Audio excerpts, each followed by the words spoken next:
So welcome back to the next video. We're going to do a slightly more difficult bowl and I'm going to show you an easier way to actually get it mounted straight onto the lathe. So we're going to go now to the pillar drill and I can show you how to do that. So for safety, I've clamped this down and I have it in the centre line. Now it costs a few pennies to buy a 55mm Forstner bit, but if you're getting into professional wood turning and you want to make things very, very quickly, then I suggest that's a good purchase to buy. So we're just going to use the Forstner bit just to drill that. I'll just grab my safety glasses and we'll get that done. Everything's clamped down, nice and safe.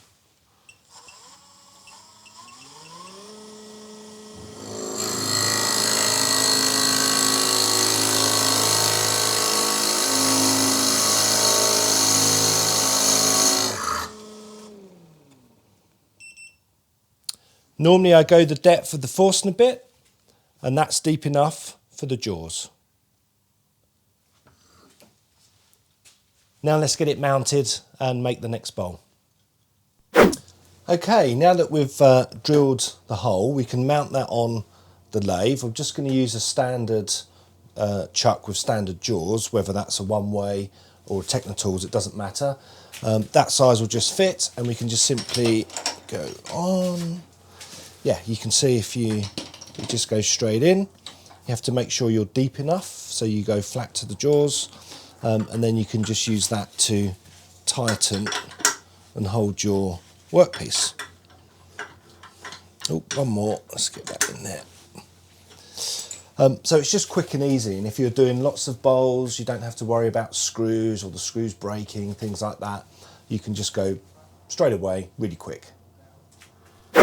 So remember to get the tool rest at the right height, and we'll just use a pencil line here, and then you want to set the rest so you're below the centre, so you're pointing up towards the centre line. Maybe just a little bit higher. Yeah, pointing up to the centre, that's correct. Okay, for this bowl, we're doing a slightly more difficult shape, and we're going to do a nice curve that comes back in on itself. Now normally that's quite hard to sort of get that undercut, and we can show you some different tools to help you get that shape. Safety glasses on. What I'm going to start doing now is using the swept back grind. My tools are double-ended, and we're going to use the swept back grind, which is slightly quicker than the standard grind, to actually start shaping. So we're ready to go. Always turn the piece before you start on and make sure everything's locked down, and start at a low speed and build up the speed to a safe, fast speed. In this case, we're turning about 1500 RPM. With the swept back grind, the flute is up. We're going to come over and we're going to lower the handle down like this. And we can start cutting. It doesn't give a good finish. Yeah, if you just come and have a look at the finish. It doesn't give a good finish straight from the tool like this, but it's very, very quick at taking material away. So I'll speed up a little bit and you can see how that works.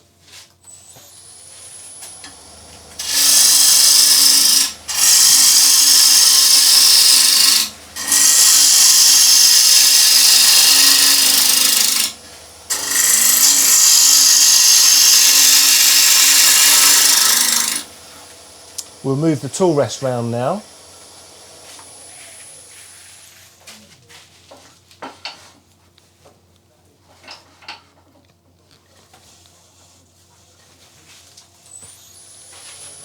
So we'll carry on shaping.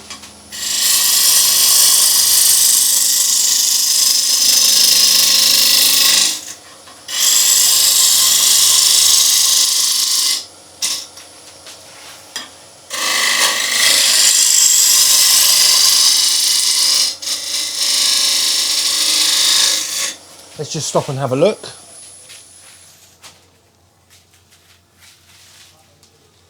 A bit more to come off here.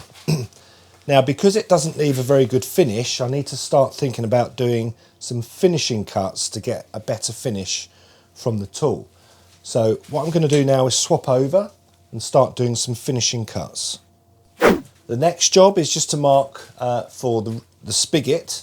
We're going to use some larger jaws because it's a larger piece of wood, and I'm going to use some 100mm jaws and put a large spigot on there for safety.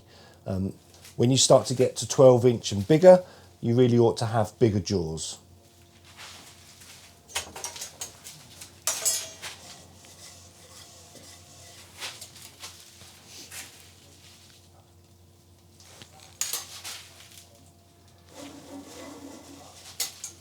For the chuck that I have, we need 85mm, just slightly bigger.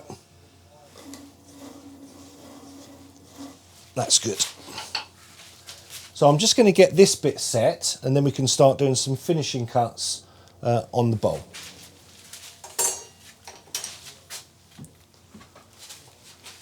I'm going to use my detail tool. If you want to just have a quick look, this end is just a small skew, great for doing little detail work like spigots.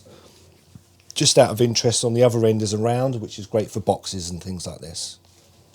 But you don't have to use this tool, you can just use an ordinary skew laid flat, just to also do the same job. It's just handy in this tool.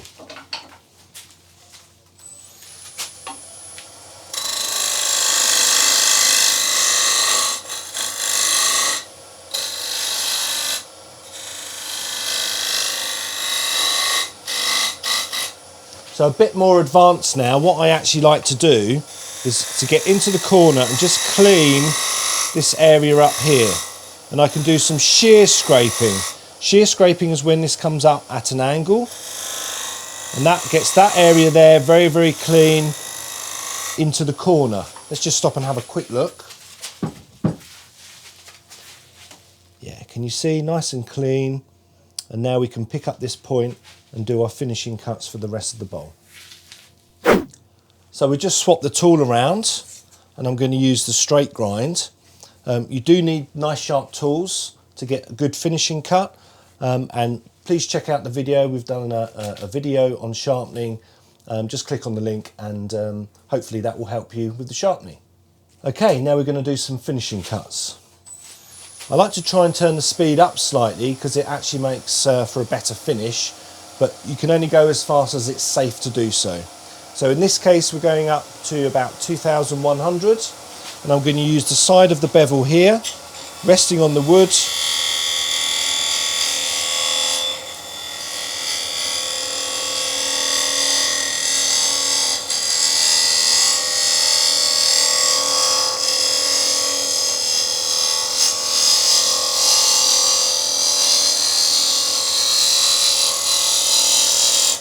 And hopefully you can see the shavings coming off, and we'll stop and just have a look, and you can see the finish straight from the tool.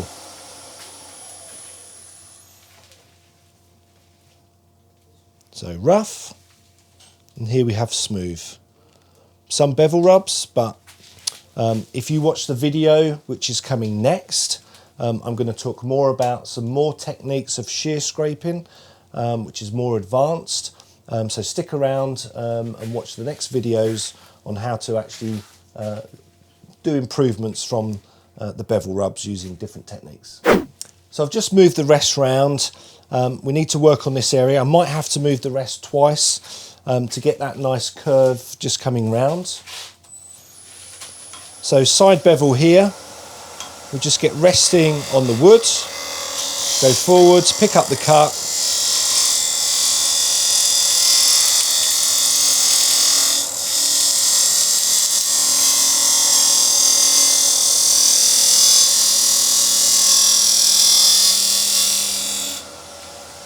And let's stop and have a look at the finish.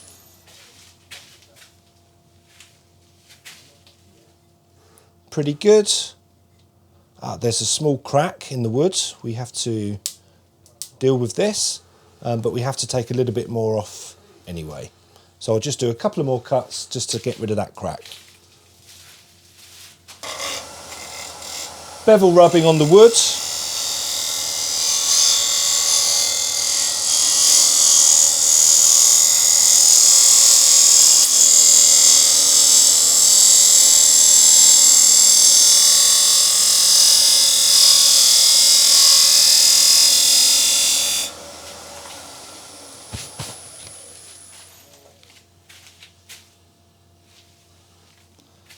Yep, that's pretty good.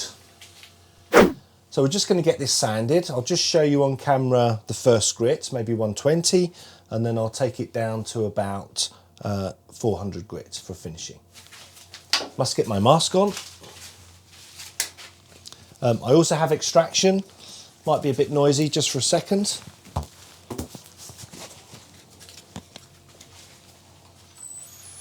Just going to turn the speed down just a little bit to about 1700.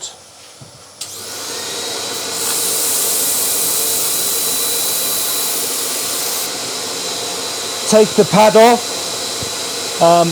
every few seconds so it doesn't get too hot.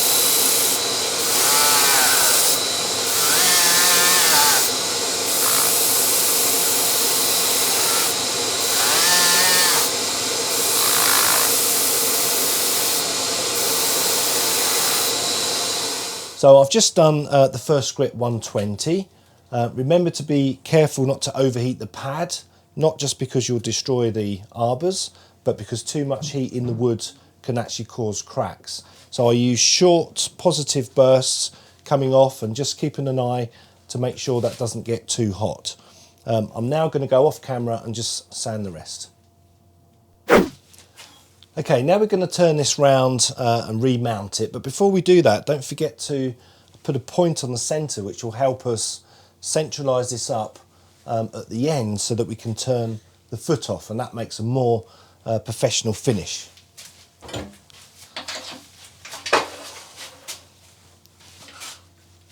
So all I'm going to do is just go up and just mark that like so.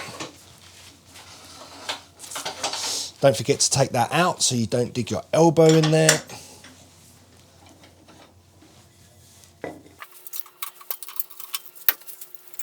I like to put the chuck on so you can keep some pressure down, like so. Hopefully keep it nice and flat.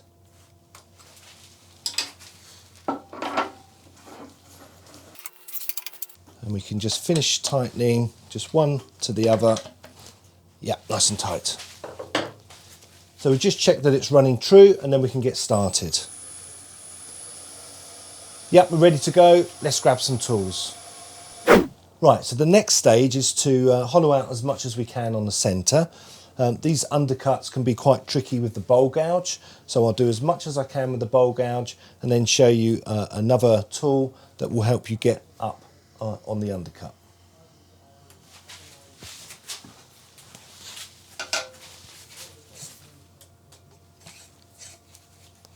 We'll start with the swept back grind, get everything lined up. Make sure you're pointing up towards the centre. Start over here.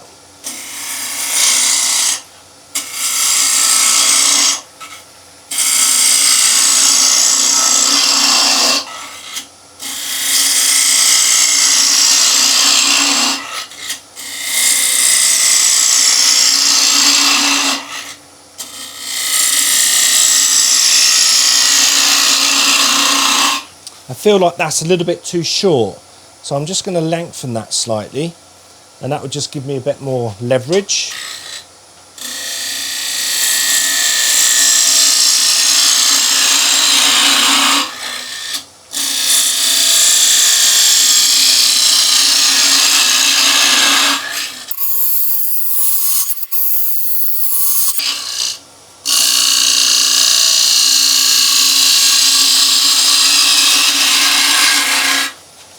We need to just check the thickness here. Okay, yeah, plenty of thickness there still, but we need to check as we're going along.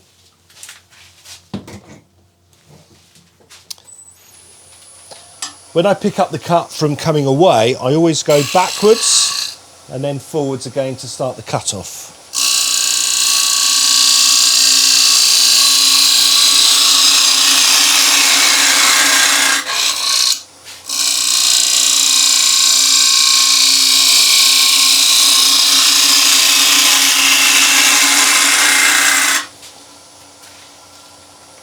Now it's possible to get some undercut there, very small amount, but that's about as far as I can go. So I'm just going to finish this area off and then we're going to come back to actually get the undercut done. So what I do, a bit more advanced, is As I'm cutting down here, I leave this core in the centre. Rather than continuing this way, I actually come back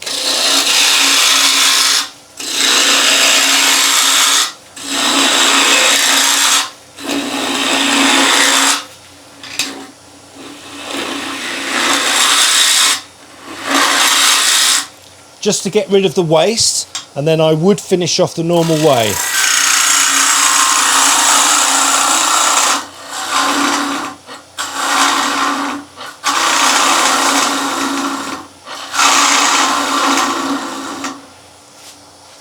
I just want to explain why I do that.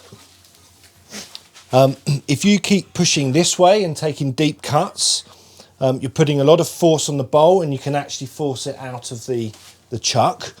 By coming down this way on the central part, then all the pressure's going that way, and it's more likely to stay in the jaws. So I find it's a safer way to work like that. Now I'm just going to move the rest in and take this side down to close to the finished size, and then we'll use the tools to undercut. If you're making things very thin, then you'd have to do the undercut first, because if you make this thin down here, you could cause vibration. So it depends on your finish thickness. I'm going to go down to maybe 8mm thick, so I maybe just do a little bit more before we actually do the undercut.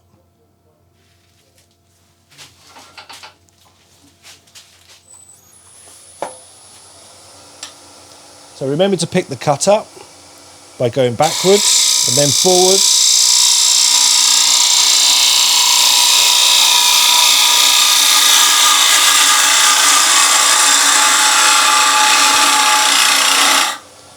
I'm just going to take small cuts now to finish the bottom.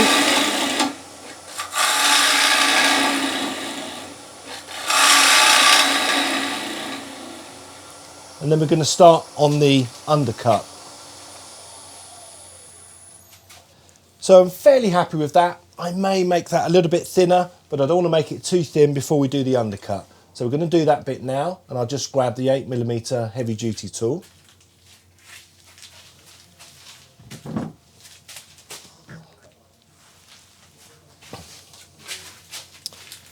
This is the 8mm heavy duty tool. It has a nice wide bar for plenty of support, an 8mm cutter at 45 degrees, which is the nice shearing cut. So you get lots of support, very good for long vases also, but great on this type of technique also because of the support of the wide bar.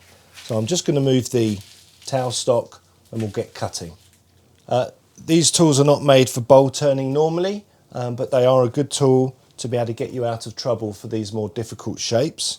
They're mainly designed for end grain, but you can use them to your advantage to get into tight to reach spaces. Okay, so we'll start cutting, and what I'm going to do is just very, very gently get the back bevel rubbing on here and just follow the shape.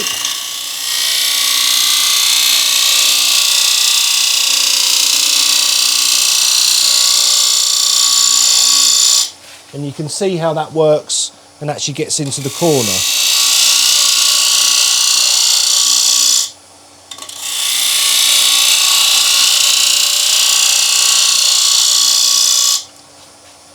You can go forwards and backwards.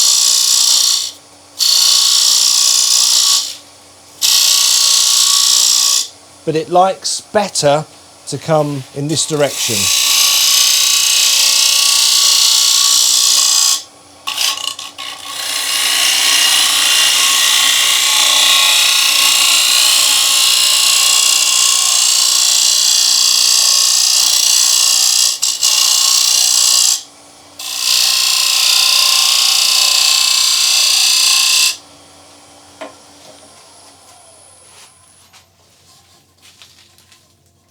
Yeah, feels pretty good. So I'm just going to do a couple of final cuts just to finish that off. So nice and gently, don't put too much pressure. Just get the bevel rubbing.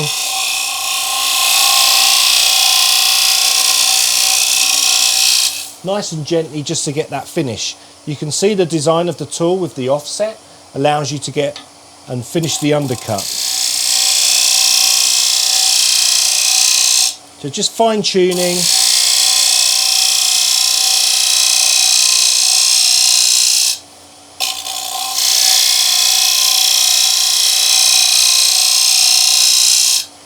Yeah, perfect.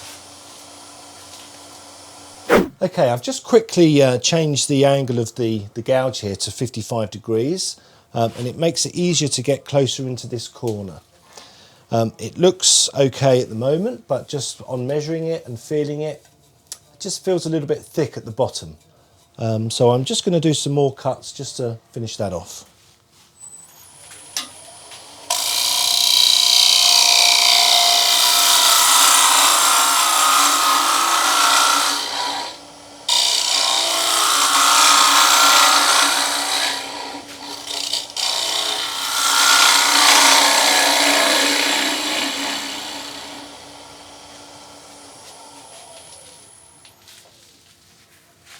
Okay, feeling pretty good. I think that's ready for sanding.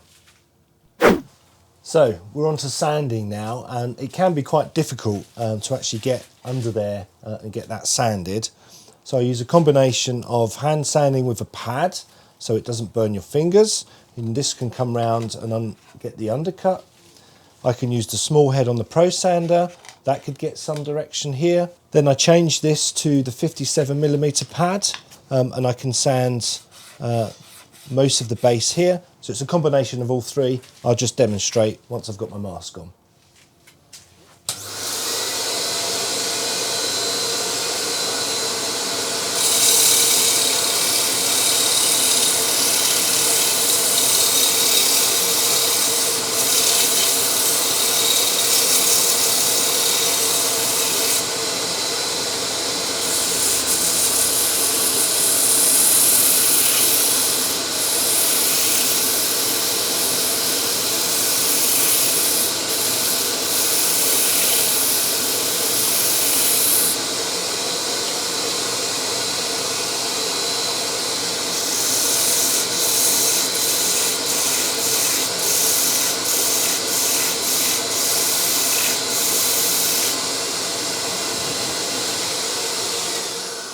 Again, be very careful of the heat overbuild, especially on the smaller ones.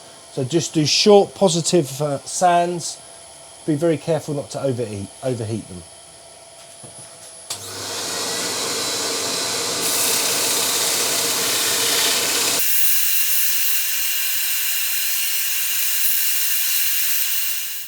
Now we're going to take this off and finish the bottom. I have a scrap bit of wood. We're going to make a friction drive. Let me set this up and show you how it's done.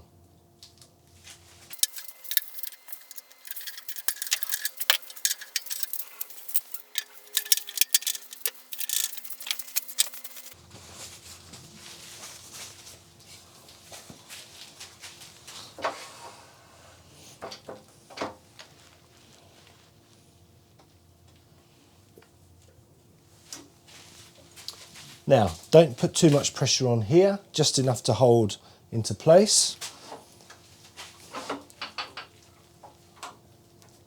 And then we can use a bowl gouge just to undercut and actually sand that.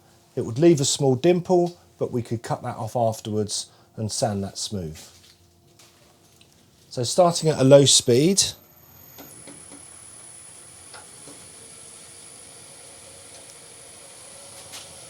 build it up slightly, and then very, very gently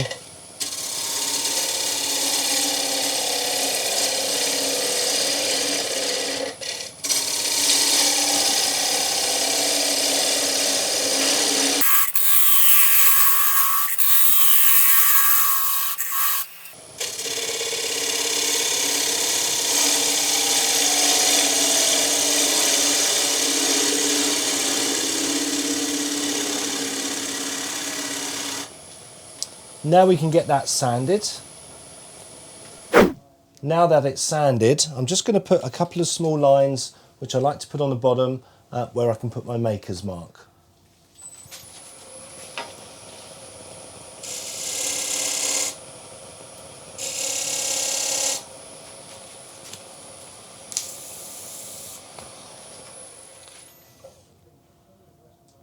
Right, so now we're finished. Really happy with the finished result. Quite tricky to do, but good fun. I hope I give you some ideas to make different shapes and things. I'm just going to now finish off taking the dimple off, and then we'll give it a coat of oil Thanks for watching, and hopefully we'll see you on the next video.